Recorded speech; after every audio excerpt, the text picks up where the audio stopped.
സ്വാതന്ത്ര്യത്തിന് മുമ്പ് ഒരു പെണ്ണ് വലിയൊരു നവാബിനെ കല്യാണം കഴിച്ച് അയാളുടെ കൊട്ടാരത്തിലേക്ക് പോവുകയാണ്. ഒരുപാട് സ്വപ്നങ്ങളും പ്രതീക്ഷകളുമായിട്ടാണ് അയാളെ കല്യാണം കഴിച്ച് ആ പെണ്ണ് അയാളുടെ അടുത്തേക്ക് പോയിട്ടുണ്ടായിരുന്നത്. എന്നാൽ അതിനുശേഷം അവൾക്ക് സംഭവിക്കുന്ന കാര്യങ്ങൾ തികച്ചും വ്യത്യസ്തമായിരുന്നു. അതെന്തെല്ലാമായിരുന്നു, എങ്ങനെയാണ് ആ പെണ്ണ് അതെല്ലാം ഡീൽ ചെയ്യുന്നത് എന്നുള്ള കാര്യങ്ങളെല്ലാം പറയുന്ന 2019 പുറത്തിറങ്ങിയ ലിഹാഫ് എന്ന് പറയുന്ന മൂവിയാണ് ഇന്ന് നമ്മൾ നോക്കുന്നത്. അപ്പം മച്ചന്മാരെ, എല്ലാവർക്കും സിനിമാറ്റോഗ്രാഫറിന്റെ പുതിയൊരു വീഡിയോയിലേക്ക് സ്വാഗതം. അപ്പൊ ഇനിയും പറഞ്ഞധികം ലാഗ് അടിപ്പിക്കുന്നില്ല. Then let's go to the story.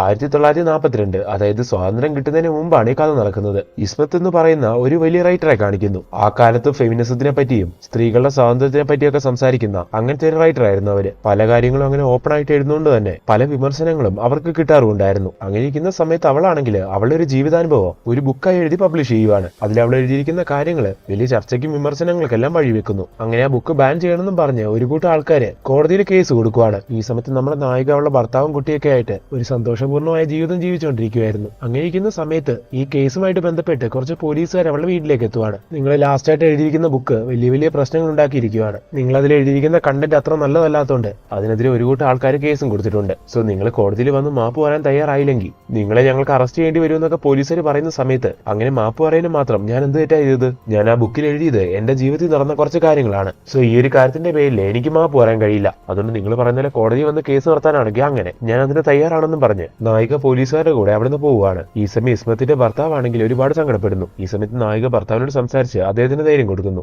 ഞാനതിന് തെറ്റൊന്നും ചെയ്തിട്ടില്ല. എന്റെ ജീവിതത്തിൽ നടന്ന കുറച്ച് കാര്യങ്ങൾ എന്റെ ബുക്കിലൂടെ ഞാൻ പുറത്തു വിട്ടു. അതൊരു തെറ്റായിട്ട് എനിക്ക് തോന്നുന്നില്ല. അതുകൊണ്ട് തന്നെ ഇതിൽ പോരാടുന്നതിന് എനിക്ക് യാതൊരുവിധ പ്രശ്നങ്ങളും ഇല്ല. അതുകൊണ്ട് നിങ്ങൾ സങ്കടപ്പെടേണ്ടെന്നൊക്കെ പറഞ്ഞ് നായിക അയാളെ സമാധാനിപ്പിക്കുന്നു. അങ്ങനെ ആ സീനൊക്കെ അടുത്ത സീനിൽ കാണിക്കുന്നത് ആ കേസിന്റെ ഹിയറിംഗ് കോടതി നടക്കുന്നതായിട്ടാണ്. അങ്ങനെ കോടതി നായികനെ വാദിക്കുന്ന സമയത്ത് നായിക ബുക്കിൽ എഴുതിയ കാര്യങ്ങളെല്ലാം അവളുടെ ജീവിതാനുഭവങ്ങളാണെന്ന് പറയുന്നുണ്ടായിരുന്നല്ലോ. അങ്ങനെ ഇപ്പൊ നായിക കഥയെല്ലാം പറയാൻ തുടങ്ങുവാണ്. അങ്ങനെ അതെല്ലാം ഫ്ലാഷ് ബാക്ക് കാണിക്കാൻ തുടങ്ങുന്നു. 1922 ആ കഥ നടക്കുന്നത്. ഒരു വലിയ നവാബിന്റെ കൊട്ടാരം. അയാളുടെ കല്യാണം കഴിയുന്നു. അങ്ങനെ അയാളുടെ കൊട്ടാരത്തിലേക്ക് ബീഗം ജാൻ എന്ന് പറയുന്ന അയാളുടെ ഭാര്യ എത്തുന്നു. വളരെ സുന്ദരിയായ ഒരു പെണ്ണായിരുന്നു ബീഗം ജാൻ. ഭർത്താവിനോടൊപ്പം ഉള്ള ഒരു നല്ല കുടുംബജീവിത സ്വപ്നം കണ്ട് ഒരു പുതിയ ജീവിതം തുടങ്ങുന്ന ഒരു പെണ്ണായിരുന്നു അവള്. എന്നാൽ ആദ്യരാത്രിക്ക് മണിയറയിലേക്ക് അവളുടെ ഭർത്താവായ നവാബ് വരുന്നില്ല. എന്തെങ്കിലും തിരക്കായി പോയതായിരിക്കും എന്ന് വിചാരിച്ച് ബീഗം ആണെങ്കിൽ അത് വിടുന്നു. അടുത്ത ദിവസം അദ്ദേഹം വരുമായിരിക്കും എന്ന് വിചാരിക്കുന്നു. എന്നാൽ അടുത്ത ദിവസം ബീഗം ജാന്റെ അടുത്തേക്ക്, അതായത് ആ മുറിയിലേക്ക് അയാൾ വരുന്നില്ല. അങ്ങനെ വീണ്ടും ദിവസങ്ങൾ കഴിഞ്ഞു പോകുന്നു. ഇവരുടെ കല്യാണം കഴിഞ്ഞ് ഇത്രയും ദിവസമായിട്ടും നവാബാണെങ്കിൽ ബീഗമിന്റെ അടുത്തേക്ക് ഒന്നും വരുന്നു കൂടിയില്ല. ഈ ഒരു കാര്യം കൊണ്ട് തന്നെ അവള് വല്ലാതെ ഡെസ്പ് ആവുന്നു. അങ്ങനെ കല്യാണം കഴിഞ്ഞ് കൊട്ടാരത്തിലേക്ക് എത്തിയ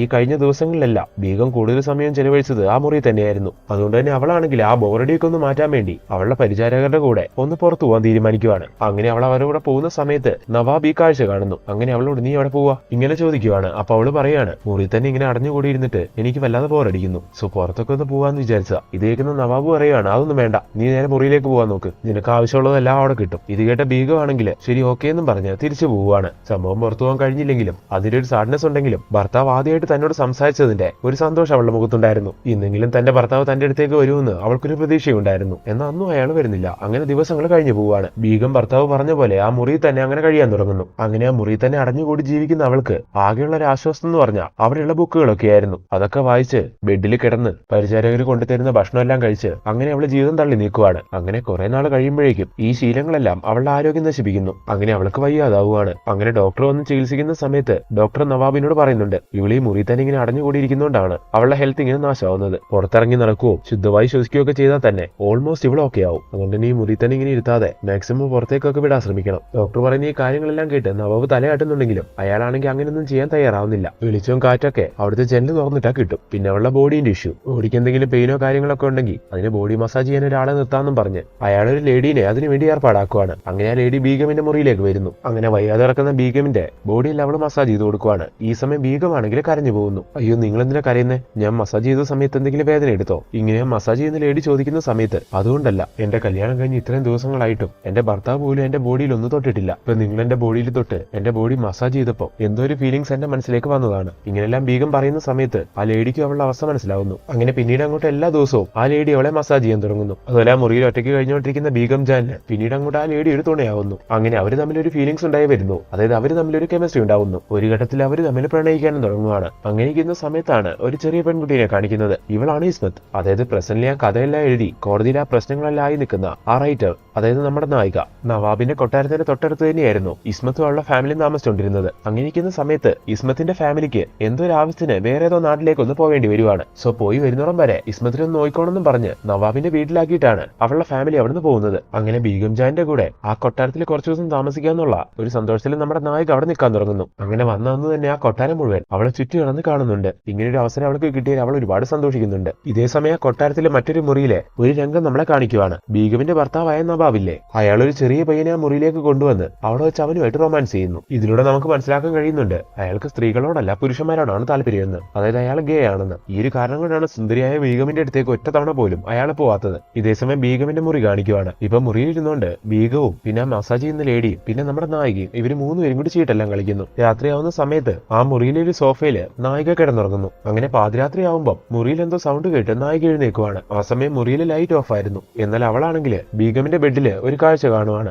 സംഭവം എന്താ നോക്കിയിട്ടുണ്ടെങ്കിൽ പുതപ്പെല്ലാം മൂടി ബീഗോ മസാജ് ചെയ്യുന്ന ലേഡിയും കൂടി സെക്സ് ചെയ്യുന്ന ഒരു രംഗമായിരുന്നു അത്. എന്നാൽ ഇസ്മത്ത് ചെറുതല്ലേ, അവൾക്കത് കണ്ടിട്ട് മനസ്സിലാവുന്നില്ല. അങ്ങനെ അവള് ബീഗം എന്ന് വിളിക്കുന്നുണ്ടെങ്കിലും മോൾ എഴുന്നേറ്റോ, എന്തിനാ മോളിപ്പോ എഴുന്നേറ്റ്, മോൾ കിടന്നുറങ്ങാൻ നോക്ക്, ഇങ്ങനെയും പറഞ്ഞ് നായികനെ ബീഗം ഉറക്കുന്നു. അങ്ങനെ ഇപ്പൊ ആ ഫ്ലാഷ് ബാക്ക് എല്ലാം കട്ടായി ഈ സമയത്ത് കഥ പ്രസന്റിലേക്ക് വരുന്നു. നായിക എഴുതിയ ഈ ബുക്കിനെ പറ്റി ഈ കേസും വിഷയം എല്ലാം വന്നുകൊണ്ട് അതെല്ലാം ഡീൽ ചെയ്തുകൊണ്ടിരിക്കുകയാണല്ലോ നായിക ഇപ്പം. ഇതേ സമയം തന്നെ സമൂഹത്തിലെ ഒരുപാട് ആൾക്കാര് നായകന്റെ വീട്ടിലേക്ക് കുറെ കത്ത് എഴുതുന്നു. ഒരു പെണ്ണായ നിനക്ക് ഇങ്ങനത്തെ കാര്യങ്ങൾ എങ്ങനെ എഴുതാൻ സാധിച്ചു, ഈ കാര്യങ്ങളൊന്നും എഴുതാൻ നിനക്കൊരു നാണവും തോന്നിയില്ലേ എന്നൊക്കെ പറഞ്ഞ് എല്ലാരും നായകനെ ഡീമോട്ടിവേറ്റ് ചെയ്യുന്ന രീതിയിൽ അല്ലെങ്കിൽ മാക്സിമം ഡൗൺ ആക്കുന്ന രീതിയിലൊക്കെയാണ് കത്തുകൾ എഴുതിയിരിക്കുന്നത്. എന്നാൽ നായികയാണെങ്കിൽ അതൊന്നും വലിയ കാര്യമാക്കുന്നില്ല. ആ കേസിന്റെ ബാക്കി കാര്യങ്ങൾ നോക്കി അവൾ അങ്ങനെ മുന്നോട്ട് പോകുന്നു. അടുത്ത സീനിൽ വീണ്ടും ബീഗമിനെ പറ്റിയുള്ള ആ ഫ്ലാഷ് ബാക്കുകൾ കാണിക്കാൻ തുടങ്ങുവാണ്. ബീഗം ഡ്രസ്സ് മാറുന്ന സമയത്തും മേക്കപ്പ് ചെയ്യുന്ന സമയത്തും എന്തിനെ കുളിക്കുന്ന സമയത്ത് വരെ ആ മസാജ് ചെയ്യുന്ന ലേഡി അവളെ ശ്രദ്ധിക്കുന്നത് അവരുടെ കൂടെ കഴിഞ്ഞുകൊണ്ടിരുന്ന നമ്മുടെ നായിക പല തവണയായിട്ട് ശ്രദ്ധിക്കുന്നുണ്ടായിരുന്നു. ഇവരെന്തുകൊണ്ടായിരിക്കും ഇങ്ങനെയെല്ലാം പെരുമാറുന്നതെന്ന് നമ്മളെ കുട്ടി നായിക ആ സമയത്ത് ആലോചിക്കുന്നുണ്ട്. അങ്ങേക്കുന്നൊരു ദിവസം നവാബാണെങ്കിൽ ബീഗമിന്റെ മുറിയിലേക്ക് വരുന്നു. ഇങ്ങനൊരു കാര്യം പതിവില്ലാതെയാണല്ലോ, നവാബ് എന്തിനായിരിക്കും വന്നേന്ന് ഈ സമയം ബീഗം ആലോചിക്കുന്നു. അയാളെ ചേച്ചി നാട്ടിൽ നിന്ന് വരുന്നുണ്ട്. സോ അതിന്റെ ഭാഗമായിട്ട് ഒരുങ്ങി നല്ല സുന്ദരിയായിട്ടിരിക്കണം, ഇവിടേക്ക് വരുന്നവരെ സ്വീകരിക്കണം, അത് പറയാൻ വേണ്ടിയാണ് അയാൾ ഇപ്പൊ ഇങ്ങോട്ട് വന്നത്. അല്ലാതെ ബീഗമിനെ കാണാനുള്ള ആഗ്രഹം കൊണ്ടോ അവളോട് സംസാരിക്കാൻ വേണ്ടി ഒന്നും വന്നതല്ല അയാൾ. എന്തായാലും നവാബ് വന്ന് ഈ ഒരു കാര്യം പറഞ്ഞതല്ലേ, അനുസരിച്ചേക്കാന്നുള്ള രീതിയിൽ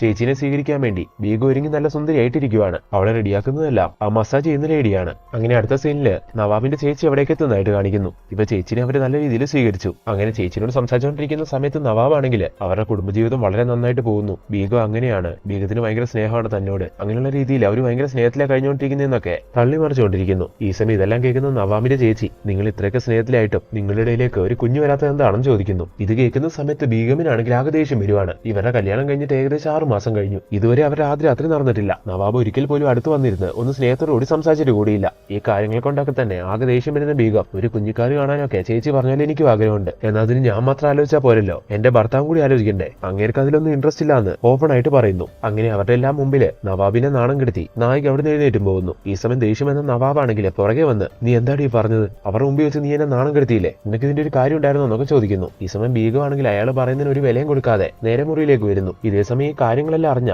ആ മസാജ് ചെയ്യുന്ന ലേഡി ബീഗമിനോട് പറയുകയാണ് എന്തൊക്കെയാണെങ്കിൽ അത് നിന്റെ ഭർത്താവല്ലേ, അത്രയും പേരുടെ മുമ്പിൽ വെച്ച് അദ്ദേഹത്തിനെ അവമാനിക്കുന്ന പോലെ നീ സംസാരിച്ചത് ശരിയായില്ല, അതുകൊണ്ട് നീ പോയിട്ട് അദ്ദേഹത്തിനോട് മാപ്പ് ചോദിക്കാൻ. അങ്ങനെ ആ ലേഡി ഈ കാര്യം പറയുന്നുണ്ട്. അവരുടെ വാക്കിന് വില കൊടുത്ത് ബീഗം ആണെങ്കിൽ നേരെ അയാളുടെ അടുത്തേക്ക് എന്ന് അതിന് മാപ്പ് ചോദിക്കുന്നു. അങ്ങനെ നമ്മുടെ ബീഗം ഭർത്താവുമായിട്ട് ഒത്തുപോകുന്നില്ലെങ്കിലും ആ മസാജ് ചെയ്യുന്ന ലേഡിയുമായിട്ട് വളരെ നല്ലൊരു കണക്ഷനിൽ ഈ രീതിക്ക് അങ്ങനെ പോയിക്കൊണ്ടിരിക്കുന്നു. അങ്ങനെയിരിക്കുന്ന ഒരു ദിവസം ബീഗമിന്റെ അടുത്ത് വന്ന് ആ മസാജ് ചെയ്യുന്ന ലേഡി പറയുവാണ് ഞാൻ ഈ ജോലിക്കായിട്ട് ഇങ്ങോട്ട് പോകുന്നോണ്ട് എന്റെ മകനെ അവന്റെ ആന്റിയുടെ വീട്ടിൽ നിർത്തിയിട്ടാണ് ഞാൻ പോന്നിട്ടുണ്ടായിരുന്നത്, എനിക്ക് അവനെ കാണാൻ കൊതിയാവുന്നുണ്ട്, സോ ഞാൻ എന്റെ നാട്ടിൽ പോയിട്ട് അവനെ കണ്ട് കുറച്ച് ദിവസത്തിന് ശേഷം തിരിച്ചു വരാം. ഇത് കേട്ട ബീഗം പറയാണ് നിങ്ങളങ്ങനെ പോയാലെങ്ങനെയാ, നിങ്ങളിവിടെ ഉള്ളതാണ് എന്റെ ഏക ആശ്വാസം, കുറച്ച് ദിവസങ്ങൾ പോയിട്ട് ഒരു നിമിഷം പോലും നിങ്ങളെ കാണാതിരിക്കാൻ എനിക്ക് പറ്റില്ല, നിങ്ങളുടെ ഫീലിംഗ്സ് എനിക്കറിയാം, എന്നാലും എനിക്ക് പോവാതിരിക്കാൻ പറ്റില്ല, അറ്റ്ലീസ്റ്റ് ഒരു ദിവസമെങ്കിലും എനിക്ക് തരണമെന്നും പറഞ്ഞ് അവരെ റിക്വസ്റ്റ് ചെയ്യുമ്പോൾ ബീഗം അതിനൊക്കെ പറയുന്നു. അങ്ങനെ അവര് നാട്ടിലേക്ക് പോവാണ്. അങ്ങനെ മസാജ് ചെയ്ത ലേഡി പോയ ആ ദിവസം, അതായത് അന്ന് രാത്രി മുറിയിലുള്ള ബീഗം ആണെങ്കിൽ ഒരുപാട് സങ്കടപ്പെടുന്നു. രാത്രി അവരുടെ കിടപ്പ് വരെ ഒരുമിച്ചായിരുന്നല്ലോ, അതുകൊണ്ട് തന്നെ അവരെ അവൾക്ക് ഒരുപാട് മിസ് ആവുകയാണ്. അങ്ങനെ വിഷമത്തില് ഉറങ്ങാതെ ബീഗം ഇരുന്ന് കരയുന്ന സമയം അതേ മുറിയിൽ ആ സോഫയിൽ കിടന്നുറങ്ങുന്ന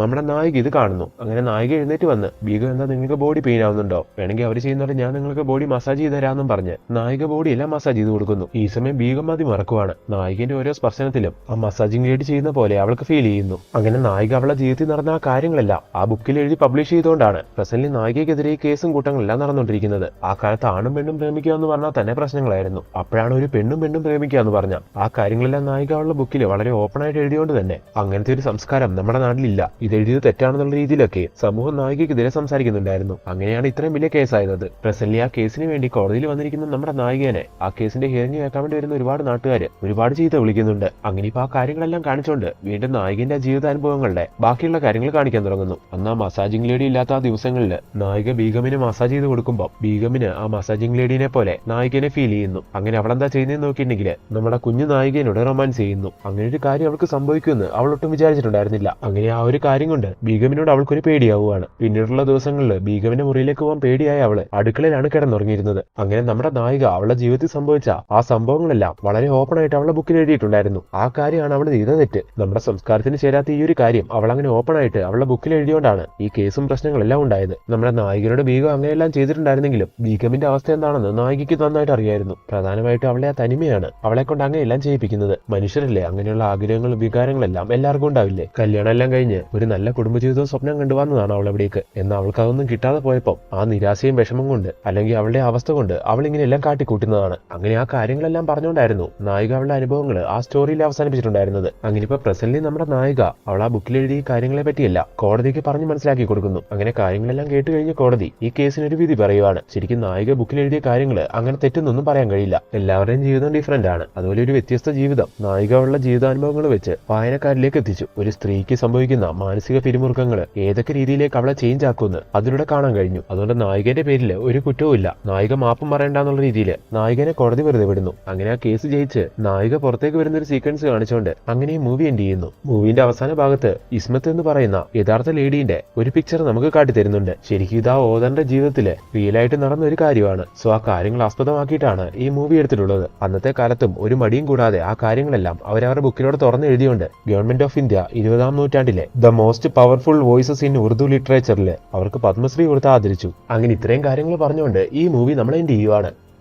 മച്ചന്മാർ, ഇനി നിങ്ങളെല്ലാരും പറ, ഇസ്മത്ത് അവളുടെ ആ ജീവിതാനുഭവങ്ങൾ അത്ര ഓപ്പൺ ആയിട്ട് ആ ബുക്കിലൂടെ എഴുതിയത് ഒരു തെറ്റായി നിങ്ങൾ കാണുന്നുണ്ടോ? നിങ്ങളുടെ ഈ ഒപ്പീനിയൻ തീർച്ചയായിട്ടും കമന്റ് ബോക്സിലൂടെ അറിയിച്ചാൽ മതി. അതുപോലെ ഞങ്ങൾ ഇനിയും ഇതുപോലുള്ള നല്ല നല്ല മൂവീസ് ആയിട്ട് നിങ്ങളുടെ മുന്നിലേക്ക് വരുന്നതായിരിക്കും. Then see you on next video. Thank you so much.